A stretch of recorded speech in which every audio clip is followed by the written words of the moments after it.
অমছিয়াই আমোচক কিয় জিহুদালৈ গুচি যাবলৈ কৈছিল?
নমস্কাৰ আমাৰ ভক্তিবচন অনুষ্ঠানলৈ আপোনাক স্বাগতম জনাইছো খ্ৰীষ্টীয় বিশ্বাসী লোকসকলৰ বাবে বিশেষভাৱে প্ৰস্তুত কৰা এই ভক্তিবচন অনুষ্ঠানটো হৈছে বাইবেল অধ্যয়নৰ ধাৰাবাহিক অসমীয়া অনুষ্ঠান বাইবেলৰ গুটেই ৬৬খন পুস্তকৰে আমি ইয়াত অধ্যয়ন কৰিম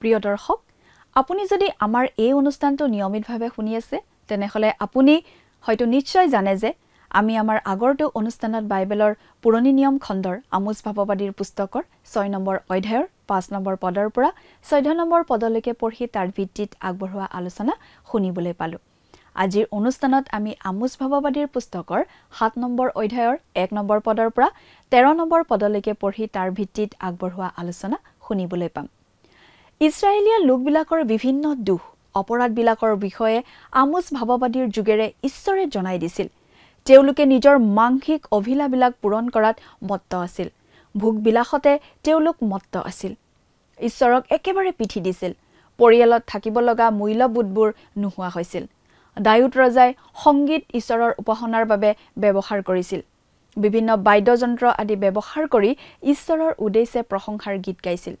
দাউদৰ নিচিনা সংগীতৰ প্ৰতিভা থকা লোক হয়তো আমোছ ভাৱবাদীৰ দিনতো আছিল, কিন্তু তেওঁলোকে ঈশ্বৰৰ স্তুতি প্ৰশংসাৰ বাবে সেই সংগীত প্ৰতিভা ব্যৱহাৰ কৰা নাছিল, বৰং সংগীতে মানুহবোৰক ঈশ্বৰৰ পৰা আঁতৰাইহে নিছিল। ইছৰাইল জাতিয়ে উচিত ধৰণৰ প্ৰসাধন ব্যৱহাৰ কৰাৰ ওপৰত যথেষ্ট গুৰুত্ব দিছিল, কিন্তু তেওঁলোকে ঈশ্বৰক সন্তুষ্ট কৰাত মন দিয়া নাছিল। তেওঁলোকে সুৰাপান কৰি মতলীয়া হৈছিল। ঈশ্বৰে ইছৰাইল জাতিকো শাস্তি দিব বুলি জনাই দিছিল। তেওঁলোকৰ সেই পাপৰ কাৰণে উত্তৰৰ ৰাজ্য ইছৰাইলৰ লোকবিলাক প্ৰথমে শত্ৰুৰ হাতত পৰাস্ত হৈ বন্দী হৈ যাব লাগিব বুলি ঈশ্বৰে আমোছ ভাৱবাদীৰ যোগেৰে জনাই দিছিল। দেশখনৰ ডাঙৰ সৰু উচ্চ নিচ কোনো বাকী নাথাকিব, সকলোকে ওচৰীয়াবিলাকে বন্দী কৰি লৈ যাব বুলি জনাই দিয়া হৈছিল। আমোছ ভাৱবাদীৰ পুস্তকৰ 7 নম্বৰ অধ্যায়ৰ পৰা পুস্তকখনৰ 3টো প্ৰধান ভাগৰ আৰম্ভণি ঘটিছে। পুস্তকখনৰ এই শেষৰ অধ্যায় 3টাত আছে ভৱিষ্যতৰ দৰ্শন। যদিও আমোছ ভাৱবাদী এজন অতি সাধাৰণ গাঁৱলীয়া প্ৰচাৰকৰ নিচিনা আছিল, তথাপি তেওঁ বহু ওপৰলৈ উঠি সুদূৰ ভৱিষ্যতৰ বিষয়ে ভাৱবাণী কৰিছিল। ঈশ্বৰে আমোছক দিয়া কিছুমান দৰ্শন অতি আচৰিত আৰু গুৰুত্বপূৰ্ণ আছিল। সেই সময়ত ইছৰাইলৰ প্ৰজাসকলে বছৰত 2বাৰ ফচল চপাইছিল। প্ৰথম ফচল ৰজাক কৰ দিওঁতেই খৰচ হৈছিল, কিন্তু আমোছে জনাইছে যে ৰজাক দিবলগীয়াখিনি দিয়াৰ পাছত দ্বিতীয় ফচলখিনি মানুহে নিজলৈ চপোৱাৰ আগতে কাকতি ফৰিং আহি খাই নষ্ট কৰি পেলাইছিল। গতিকে মানুহবোৰৰ বাবে একো বাকী নাছিল। এয়া আছিল ঈশ্বৰৰ পৰা অহা এটা দণ্ড, আৰু মানুহবোৰে কথাটো বুজি পোৱা উচিত আছিল। প্ৰিয় দৰ্শক, কথাবোৰ অধিক বহলাই চাবলৈ আহকচোন। এতিয়া আমি মূল আলোচনাটোৰ মাজলৈ আগুৱাই যাওঁ। আমাৰ মহান ত্ৰাণকৰ্তা প্ৰভু যীশুখ্ৰীষ্টৰ নামত নমস্কাৰ। প্ৰিয় শ্ৰোতা, আজি আমি আমোছ 7 নম্বৰ অধ্যায়টোৰ পৰা ভৱিষ্যত সময়ৰ দৰ্শনৰ বিষয়ে অধ্যয়ন কৰিবলৈ ওলাইছোঁ। আমোছ ভাৱবাদীৰ পুস্তকৰ এই 7 নম্বৰ অধ্যায়তেই পুস্তকখনৰ 3য় আৰু শেষ প্ৰধান খণ্ডটোৰ আৰম্ভণ হৈছে। এই শেষ খণ্ডৰ 3টা অধ্যায়ত ভৱিষ্যত সময়ৰ দৰ্শনসমূহৰ বিষয়ে পোৱা যায়।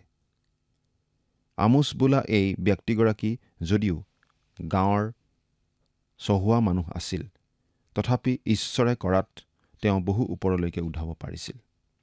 ঈশ্বৰে তেওঁৰ যোগেদি দিয়া কিছুমান দৰ্শন বৰ মন কৰিবলগীয়া। প্ৰথমতে আমি পাওঁ কাকতি ফৰিঙৰ দৰ্শন। পাঠ কৰি দিবলৈ ওলাইছোঁ 7 নম্বৰ অধ্যায়ৰ প্ৰথমটো পদ। যদিহে লগত বাইবেল আছে অনুগ্ৰহ কৰি চাই যাব, আৰু যদিহে বাইবেল নাই অনুগ্ৰহ কৰি মন দি শুনিবচোন। পাঠ কৰি দিম। প্ৰভু যীশুৱাই মোক এইদৰে দেখুৱালে, চোৱা, শেহতীয়া ঘাঁহৰ গজালি ওলোৱাৰ আৰম্ভণতে তেওঁ কাকতি ফৰিংবোৰ সৃষ্টি কৰিলে, আৰু চোৱা, ৰজাৰ ঘাঁহ কটাৰ পাছত ওলোৱা সেয়ে শেহতীয়া ঘাঁহ। এইবোৰ সাধাৰণ ফৰিং নাছিল, কিন্তু সদায়েই মহামাৰীৰ ৰূপ লোৱা কাকতি ফৰিং আছিল। তেতিয়াৰ দিনত শস্যৰ পথাৰত 2টাকৈ খেতি চপোৱা হৈছিল। প্ৰথমটো খেতি খেতিয়কসকলে চপাই ৰাজকৰৰ নামত ৰজাৰ ঘৰত দিবলগীয়া হৈছিল। তাৰ পাছতেই খেতিয়কসকলে দ্বিতীয়বাৰ শস্য খেতি কৰে। সেই শস্য লহপহকৈ ঘাঁহে পাতে বাঢ়িবলৈ ধৰোঁতেই জাক জাক কাকতি ফৰিঙৰ আগমন হয়, আৰু তেওঁলোকৰ খেতিৰ শস্য সমূলঞ্চে খাই একো নোহোৱা কৰি পেলায়। এয়া আছিল ঈশ্বৰৰ সুধবিচাৰ, আৰু এই সুধবিচাৰে ইছৰাইলৰ সন্তানসকলক সজাগ আৰু সচেতন কৰি তুলিব লাগিছিল। এতিয়া 2 নম্বৰ পদটো পঢ়ি দিছোঁ। আৰু সেইবোৰে দেশৰ তৃণ শাক আদি খাই ঢুকুৱালত মই ক'লোঁ, হে প্ৰভু যীশুৱা, মই তোমাক বিনয় কৰোঁ, ক্ষমা কৰা। জাকুবনো কেনেকৈ তিষ্ঠিব, কিয়নো তেওঁ ক্ষুদ্ৰ। ইয়াত আমোছে আচলতে কৈছে, আমাক সঁচাকৈয়ে বৰ হলঠেকত পেলোৱা হৈছে। এই অৱস্থাই আমাক এনেভাৱে জুৰুলা কৰি পেলাইছে যে আমি আৰু সহ্য কৰিব নোৱাৰা হৈছোঁ। তেওঁ ঈশ্বৰৰ ওচৰত মিনতি জুৰি ক্ষমা ভিক্ষা কৰিছে আৰু সহায় বিচাৰি প্ৰাৰ্থনা কৰিছে। আৰু চাওক, ঈশ্বৰৰ মন আৰু তেওঁৰ সঁহাৰি লৈ ইছৰাইলৰ প্ৰতি তেওঁ তেতিয়াও সহনশীল হৈ আছিল। তেওঁলোকক ত্যাগ কৰা নাছিল। ক্ষমা বিচাৰিলে ক্ষমা দিবলৈ তেওঁ প্ৰস্তুত আছিল। 3 নম্বৰ পদটো পঢ়ি দিছোঁ। এই কথাত জিহুৱাই তেওঁৰ মন ঘূৰালে। প্ৰভু জিহুৱাই এইয়ে নঘটিব বুলি ক'লে। প্ৰভুৱে ক'লে, মই আৰু সেইটো নকৰোঁ। সেইটো নকৰিবলৈ তোমালোকক কথা দিলোঁ। সেইদৰে কৰি তোমালোকক দুৰ্বল নকৰোঁ। সেয়ে প্ৰভুৱে মানুহবিলাকক কাকতি ফৰিঙৰ পৰা ৰেহাই দিলে। তেওঁলোকক ভাল শস্য দান কৰিলে। আপুনি হয়তো ভাবিব পাৰে যে ঈশ্বৰৰ এনে দয়াৰ কাৰণে মানুহবিলাক ঈশ্বৰলৈ পালতিল। নাই, তেওঁলোকে ঈশ্বৰলৈ পালতা নাছিল। 7 নম্বৰ অধ্যায়ৰ 4 নম্বৰ পদৰ পৰা পাওঁ অগ্নিৰ দৰ্শন। 7 নম্বৰ পদত বাইবেলে কৈছে, প্ৰভু জিহুৱাই মোক এইদৰে দেখুৱালে, চোৱা, প্ৰভু জিহুৱাই দণ্ড দিবলৈ অগ্নি মাতিলে, আৰু সেয়ে মহাসাগৰক গ্ৰাস কৰি স্থলকো গ্ৰাস কৰিব খুজিলে। বহুতো বাইবেল ব্যাখ্যাকাৰকে কয় যে ইয়াত যি অগ্নিৰ কথা কোৱা হৈছে সেয়া আচলতে খৰাং বতৰৰ কথা। তেওঁলোকৰ লগতে আমিও বিশ্বাস কৰোঁ যে খৰাং বতৰকেই ইয়াত অগ্নি বুলি কোৱা হৈছে। কাৰণ অগ্নিয়ে দহন কৰিলে তৃণ, বন, গছ-গছনি আৰু তৰুলতাৰ যি অৱস্থা হয়, খৰাং বতৰৰ বেলিকাও সেই একে অৱস্থা হয়। বৰং খৰাং বতৰৰ ফলত সেই অৱস্থা অধিকহে হয়। খৰাং বতৰত কেৱল গছ-গছনি আৰু ঘাঁহ বনেই নুশুকায়, মাটিখিনিও চিৰাচিৰকৈ ফাটি যায়। অৱশ্যে যেতিয়া আমি খৰাং বতৰকেই ইয়াত অগ্নি বুলি ক'ব খুজিছোঁ, তেতিয়া বাস্তৱ অগ্নিৰ কথাও আমি নুই কৰিব নোৱাৰোঁ। ইয়াত ধ্বংস হোৱাৰ যি কথা কোৱা হৈছে সি হয়তো বাস্তৱ অগ্নিৰ দ্বাৰাও হ'ব পাৰে। 7 নম্বৰ অধ্যায়ৰ 5 আৰু 6 নম্বৰ পদ। তেতিয়া মই ক'লো, হে প্ৰভু জিহুৱা, মই তোমাক বিনয় কৰোঁ, ক্ষান্ত হোৱা। জাকুবনো কেনেকৈ তিষ্ঠিব, কিয়নো তেওঁ ক্ষুদ্ৰ। তাতো প্ৰভুৱে তেওঁৰ মন ঘূৰালে। ইও নঘটিব বুলি জিহুৱাই ক'লে। অৰ্থাৎ ঈশ্বৰে নিশ্চয় বৰষুণ পঠিয়াই জুই ক্ষান্ত কৰিছিল।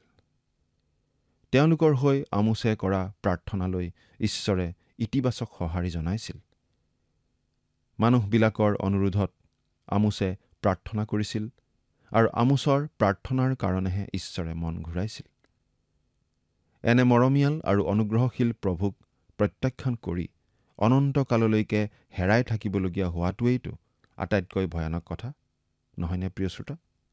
প্ৰিয় শ্ৰোতা, ঈশ্বৰে আপোনাক ভাল পায় আৰু সেই ভাল পোৱাক প্ৰত্যাখ্যান কৰি, সেই ভাল পোৱাক বিৰোধিতা কৰি ঈশ্বৰক প্ৰত্যাখ্যান কৰাটোৱেই আটাইতকৈ ভয়ানক ৰূপে বিপদজনক কথা।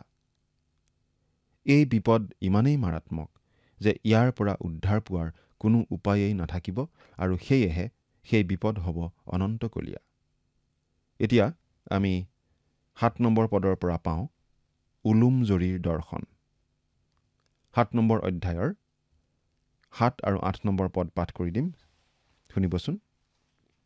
তেওঁ মোক এইদৰে দেখুৱালে, চোৱা, প্ৰভুৱে হাতত এডাল উলুম জৰী লৈ উলুম জৰী ব্যৱহাৰ কৰি সজা এটা গড়ৰ ওচৰত থিয় হৈ আছিল।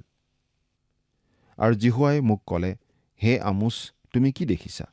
তাতে মই ক'লো, এডাল উলুম জৰী দেখিছোঁ। তেতিয়া প্ৰভুৱে ক'লে, চোৱা, মোৰ প্ৰজা ইছৰাইলৰ মাজত মই উলুম জৰী লগাম। মই তেওঁবিলাকক আৰু ক্ষমা নকৰিম। ঈশ্বৰৰ বচন বাইবেলৰ বহু ঠাইত উলুম জৰী ব্যৱহাৰ কৰাৰ কথা উল্লেখ আছে। উদাহৰণস্বৰূপে জিৰিমিয়া 31 নম্বৰ অধ্যায়ৰ 38 আৰু 39 নম্বৰ পদ, যিছয়া 28 নম্বৰ অধ্যায়ৰ 17 নম্বৰ পদ, জখৰীয়া 2 নম্বৰ অধ্যায়ৰ 1 আৰু 2 পদ, দানিয়েল 5 নম্বৰ অধ্যায়ৰ 27 নম্বৰ পদ ইত্যাদি। পদকেইটা আকৌ এবাৰ কৈ দিছোঁ, আপুনি ইচ্ছা কৰিলে পিছত চাব পাৰে।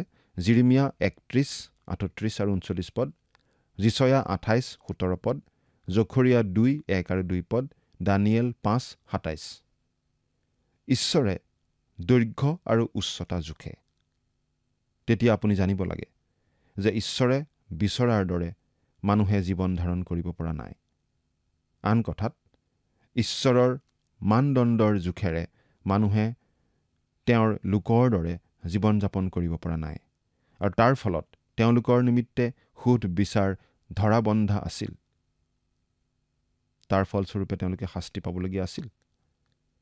এতিয়া আমি ইয়াত দেখিছোঁ আমোছে পুনৰ কাকতি মিনতি কৰা নাই, কাৰণ তেওঁ দেখা পাইছিল যে এই অবুজ অবাধ্য জাতিটোৰ বাবে ঈশ্বৰৰ সুধবিচাৰ অতি ন্যায় কাৰ্য। 9 নম্বৰ পদ, ইছহাকৰ ওখ ঠাইবোৰ উচ্ছন্ন হ'ব আৰু ইছৰাইলৰ ধৰ্মধামবোৰ ধ্বংস কৰা হ'ব।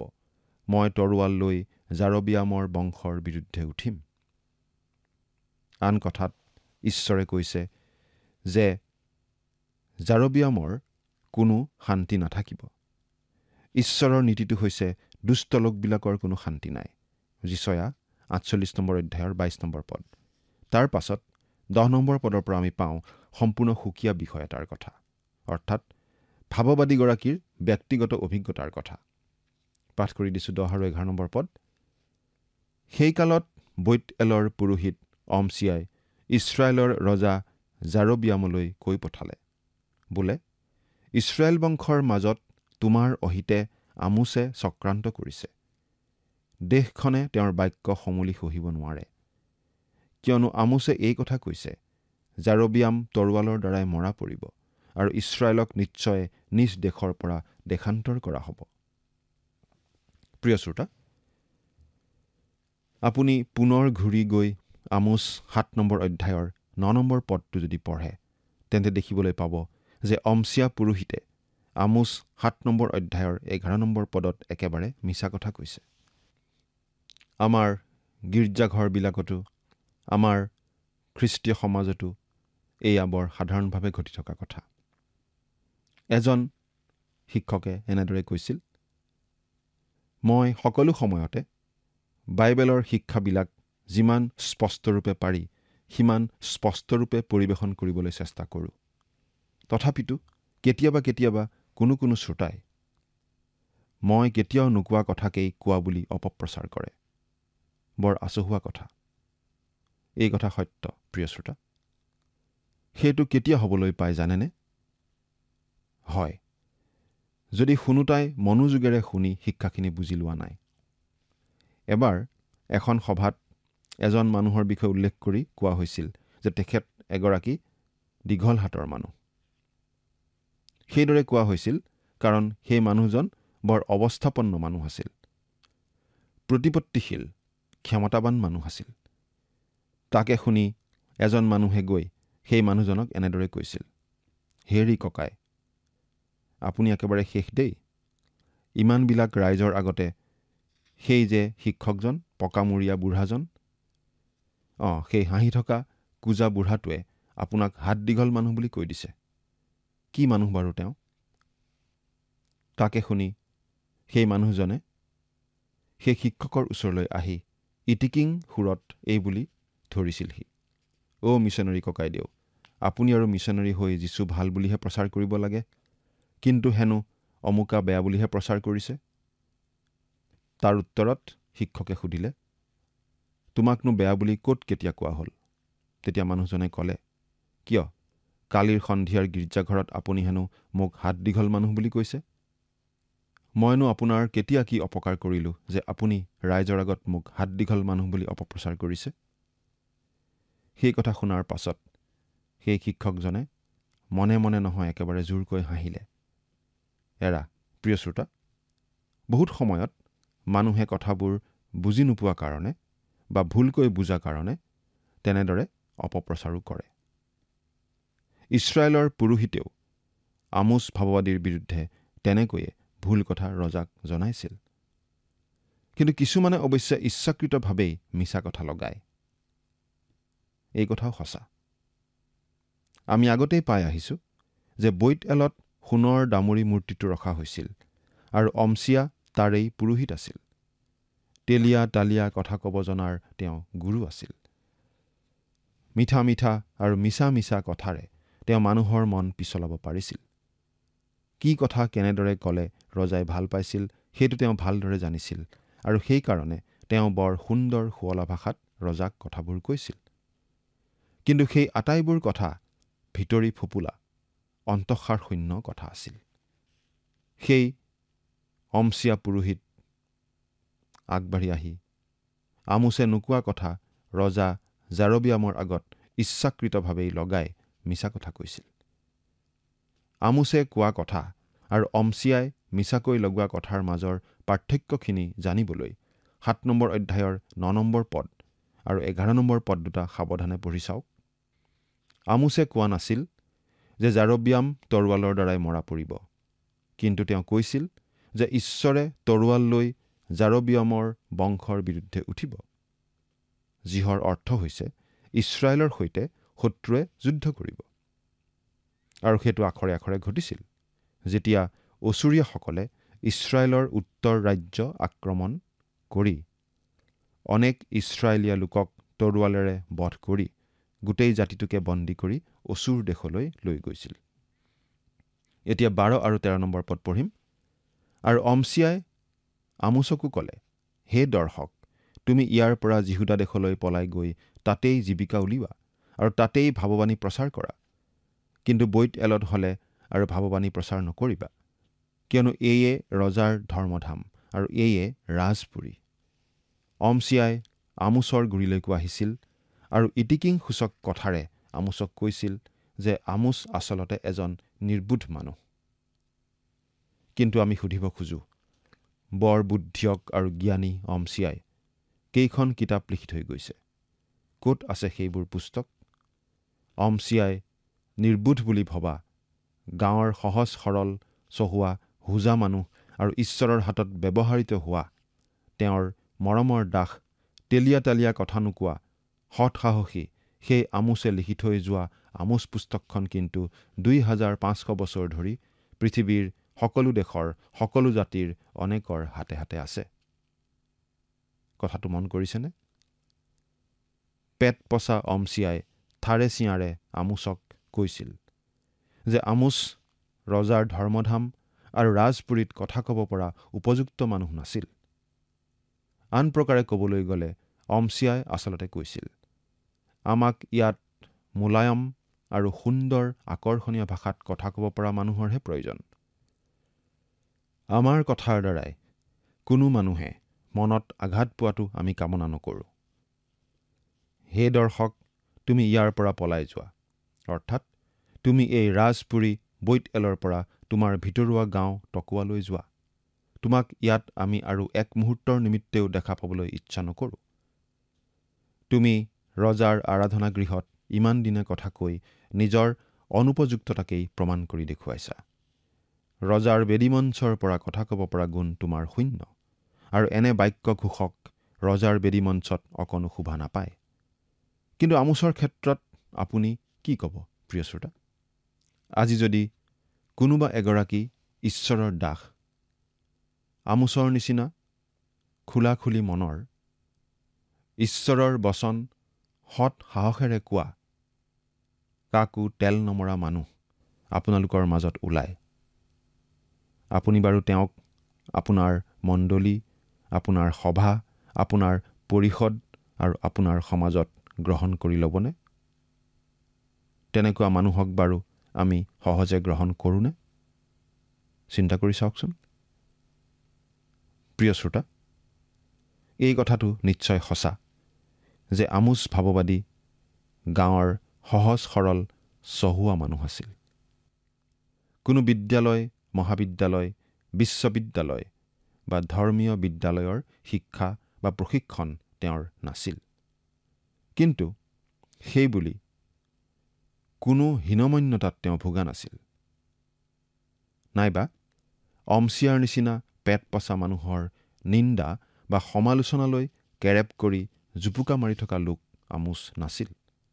সেই দৃষ্টিকোণৰ পৰা তেওঁ ৰাজকীয় আৰাধনা গৃহৰ বেদীমঞ্চৰ বাবে অতি যোগ্য আৰু উপযুক্ত ব্যক্তি আছিল।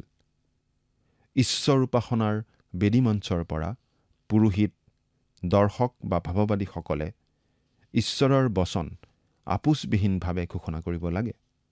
সেইটোহে বেদী মঞ্চৰ বাবে আটাইতকৈ প্ৰয়োজনীয়, আটাইতকৈ গুৰুত্বপূৰ্ণ অৰ্হতা। সেই অৰ্হতা আমোচ ভাৱবাদীৰ আছিল। মানুহে যেতিয়া আমোচ ভাৱবাদীৰ কথা শুনিছিল, তেতিয়া তেওঁলোকে জানিছিল যে তেওঁলোকে ঈশ্বৰৰ বচন শুনিছিল। ঈশ্বৰৰ বচন প্ৰচাৰ কৰা এগৰাকী পালক পাব পৰাটো খ্ৰীষ্টীয় মণ্ডলীৰ ভাই ভনীসকলৰ বাবে সঁচাকৈয়ে বৰ সান্তনাদায়ক কথা। সেইটোৱেই খ্ৰীষ্টীয় মণ্ডলীৰ আজি বৰ প্ৰয়োজনীয় বিষয়। আমি আমোচ ভাৱবাদীৰ বাবে ঈশ্বৰৰ ধন্যবাদ কৰোঁ। প্ৰিয় শ্ৰোতা, আমোচ ভাৱবাদীয়ে কোৱা কথা বিকৃত কৰি অমছিয়াই ৰজাক লগাইছিল। আমাৰ ক্ষেত্ৰতো আমাৰ তেনেকুৱা অভিজ্ঞতা নিশ্চয় মাজে মাজে হয়। বিশেষকৈ প্ৰভু যীশুৰ বিষয়ে যেতিয়া আমি আনৰ আগত কথা কওঁ, সেই কথাও আনে বিকৃত কৰি আমাৰ বিৰুদ্ধে অপবাদ দিয়াৰো উদাহৰণ নিশ্চয় আছে। কিন্তু প্ৰভু যীশুৰ বিশ্বাসী হিচাপে সেই সকলোৰে মুখামুখি হ'বলৈ আমি সাহসেৰে থিয় হ'ব পাৰিব লাগে, নহয়নে বাৰু? ঈশ্বৰে আমাক আশীৰ্বাদ কৰক। আমেন।